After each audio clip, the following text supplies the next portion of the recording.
I'm here at one of the Nashville screenings of Ordinary Angels, and let me tell you, this is a movie not only based on true events, but seems too improbable to be true, and yet it details the story of what can happen when a community comes together.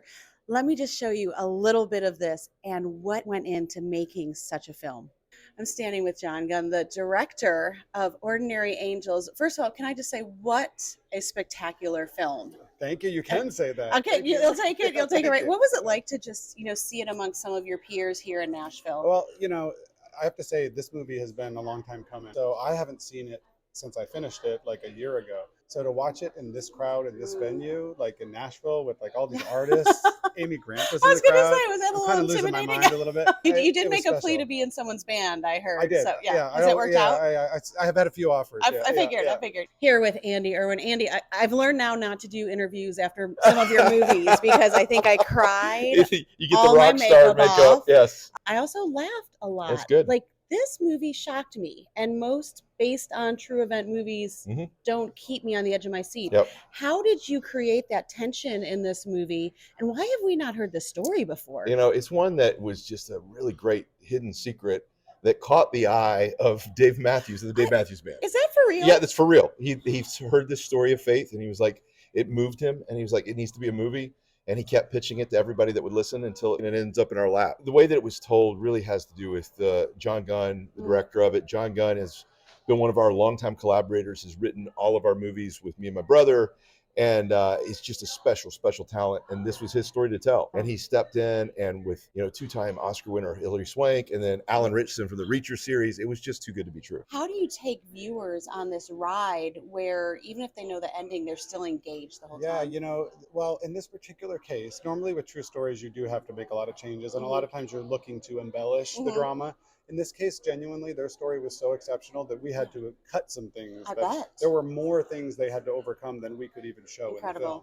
It was so inspiring. And it's a movie about a lot of struggle and loss, but at the same time, it's such a hopeful story. And so I wanted to capture that. And I wanted the pacing of the movie and the joy and the celebration and the hope to override the struggles. And I felt like we really found a balance there. You absolutely did. I cried more times than I probably would like. The makeup is now gone, but I was also laughing as well. And sometimes you feel guilty for doing that.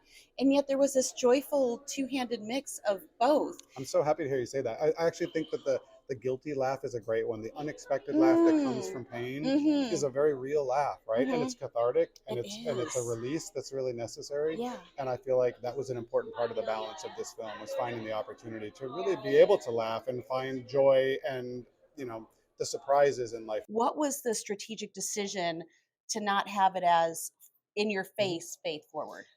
For us, it's really about what does the story want to be, and try to tell a story that's honest the way it is. You don't try to force it in one mold or another. But I feel like messages like you just said, having that guilty laugh, that cathartic, that's part of the faith that none of us talk about really. Is that how can we have that even in the same day? Sometimes we'll feel guilty for having, joy after a funeral and that's real life, right? It is. I think, we would just drown, right? If we didn't have that opportunity to, and sometimes you just, whether you like it or not, that happens. You laugh, you find joy, but also, there are real struggles that are important to acknowledge, right? This is a man whose heart had been hardened from a lot of loss and pain. Right. And so, but to find the softening of the heart through an unexpected stranger and through family and through community is really a big part of the message of this story. Yeah, I'm glad you brought that up. Community, I feel like, is the character that doesn't get a credit in the film. Yeah. What would you say to people watching that really want to make a difference now after seeing something like this? What I love about the message of this movie is it's a reminder of a time when communities came together to help each other, even when they didn't know each other. And I think we're living in a very divisive time where people turn on each other even when they don't know each other. And so what I want people to take from this is the reminder that you can make a difference in just one person's life. Sometimes you just have to look out, your front door really to find somebody you can help.